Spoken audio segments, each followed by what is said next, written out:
नमस्कार दोस्तों, set class with Ashok sir में आपका स्वागत है। जैसा कि दोस्तों अभी हमने बीमारियां पढ़ रहे थे, बीमारियों में हमने देखा अभी प्रोटोजोआ के द्वारा होने वाली बीमारियां और बैक्टीरिया के द्वारा होने वाली बीमारियां।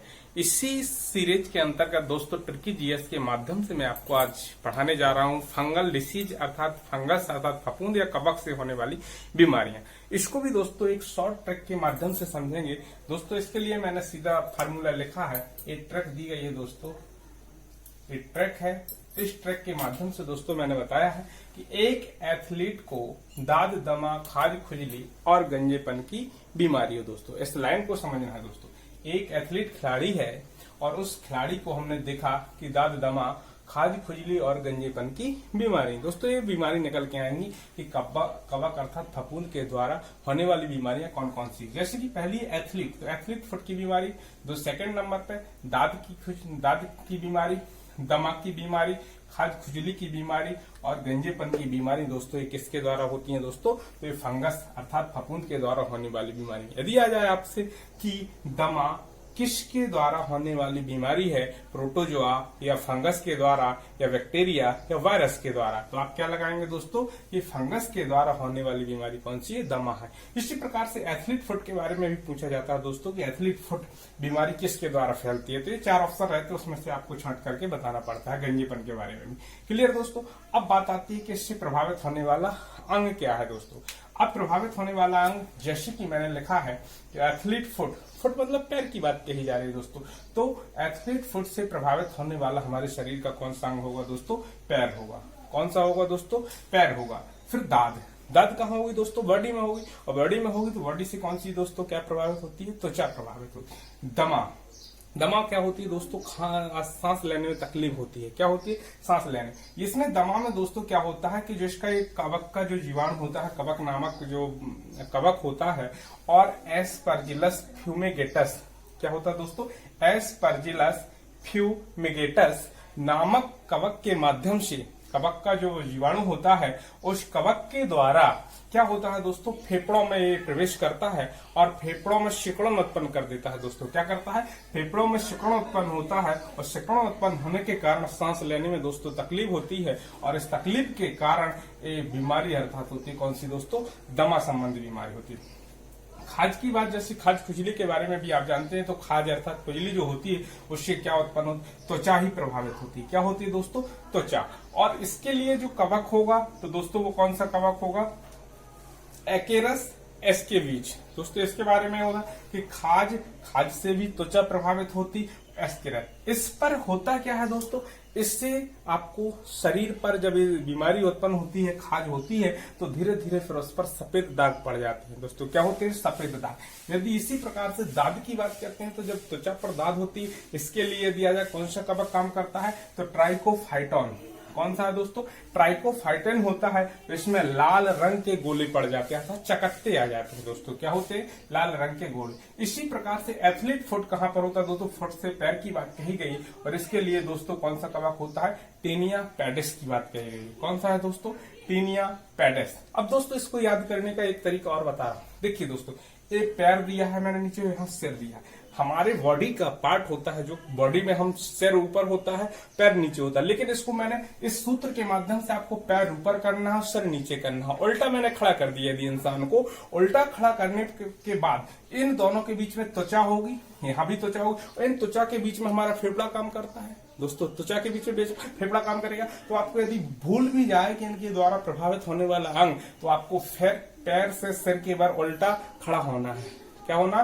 सिर के बल आपने खड़ा कर दिया और सिर नीचे रहेगा, पैर ऊपर रहेगा, तो एथलीट फुट पैर की बात आ जाएगी। और गंजापन सिर अर्थात सिर में होगा। इसमें भी दोस्तों क्या होता है? सिर के बाद गंजेपन की बात करी जाए तो टीनिया कैपिटस, उसमें देखिए पेडिस की बात होती है, कैपिटस की बात होती है दोस्तों। यहाँ गलत नहीं कर देना है। सिर की बात आ जाए तो कैपिटस, और यहाँ पर एथलीट फुट की बात कही जाए तो पेडिस। क्लियर दोस्तों? पेडिस और कैपिटस की बात की। अब सिर में भी क्या होता है दोस्तों? गंजेपन की बीमारी होती है कि बाल झड़ना प्रारंभ होता है। जैसे ही जीवाणु वहां पर पहुंचता है बॉडी में, और जिसके कारण क्या होता है? सिर में, और सिर में पहुंचने पर ये सिर से बाल झड़ना स्टार्ट हो जाते हैं, अर्थात गंजेपन की बीमारी होती है। क्लियर दोस्तों? तो इसमें आपको याद रखना, फिर पैर, पैर के बाद त्वचा, त्वचा के बाद बीच में फेफड़े होते, फिर त्वचा होगी और फिर दोस्तों सिर की बात करेगी। उल्टा लेटाने पर एक कंडीशन बनेगी, तो ये भी आपको एक ट्रिक के माध्यम से याद करना है दोस्तों। क्लियर? तो दोस्तों ये हुई हमने किसके द्वारा, फफूंद अर्थात फंगस कवक के द्वारा होने वाली बीमारियां। इस प्रकार से यहां से ही क्वेश्चन बनेगा दोस्तों। लेकिन आज मैं एक बेसिक जानकारी और बताना चाहता हूं। यहां तक क्लियर हुआ दोस्तों?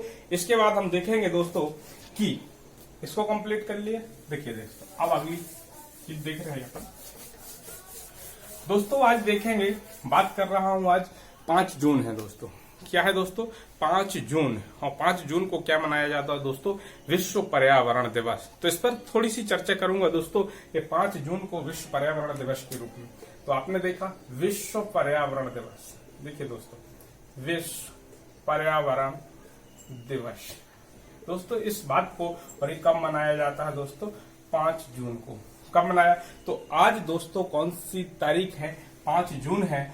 आज के दिन संपूर्ण संसार अर्थात विश्व में कौन सा दिवस मनाया जा रहा है दोस्तों? विश्व पर्यावरण दिवस मनाया जा रहा है। अब बात आती है विश्व पर्यावरण दिवस कब से मनाया जा रहा है दोस्तों? एक बात हुई थी 1972 में।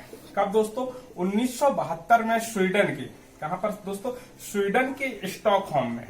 देखिए दोस्तों, कहां पर? स्वीडन के स्टॉकहोम में एक सम्मेलन आयोजित किया गया था 1972 में। और उस सम्मेलन में एक संस्था भी गठित की गई थी दोस्तों। ये संस्था पूछी जाती यूएनईपी। कौन सी दोस्तों?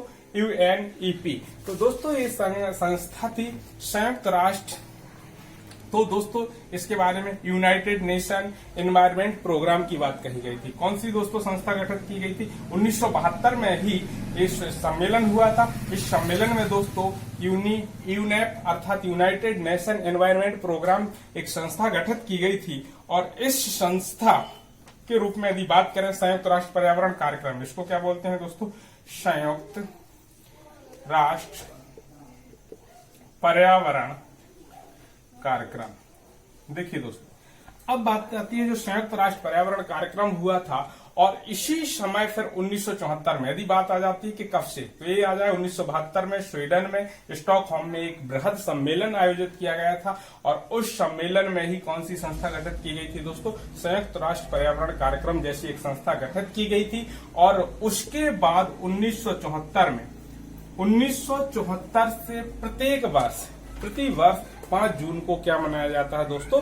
विश्व पर्यावरण दिवस मनाया जाता है। अब इसका उद्देश्य क्या था दोस्तों? ये भी आ जाए कि उद्देश्य क्या था। उद्देश्य ये था दोस्तों, इसमें ये बात कही गई थी जब हमने स्वीडन में स्टॉकहोम में सम्मेलन आयोजित किया गया था कि मानव विकास करना है, मानव की प्रगति करना है, लेकिन पर्यावरण को संरक्षित रख कर ही हमें मानव का विकास और प्रगति को करना है। अर्थात इस दिन ये बात निश्चित रूप से कि पर्यावरण के प्रति जागरूकता लाने के उद्देश्य, इसके लिए दोस्तों पर्यावरण के प्रति जागरूकता लाने के उद्देश्य यह मनाया जाता है। प्रतिवर्ष प्रत्येक देश में इस प्रकार के कार्यक्रम आयोजित किए जा रहे हैं। तो दोस्तों आपसे अपील करूंगा कि हमें अपने पेड़ पौधों, पशु पक्षियों को सुरक्षित रखना है, संरक्षित रखना है। और हमें पर्यावरण दिवस पर कम से कम एक पेड़ लगा करके हमें अपने पर्यावरण को संरक्षित जरूर रखना है। थैंक्स दोस्तों।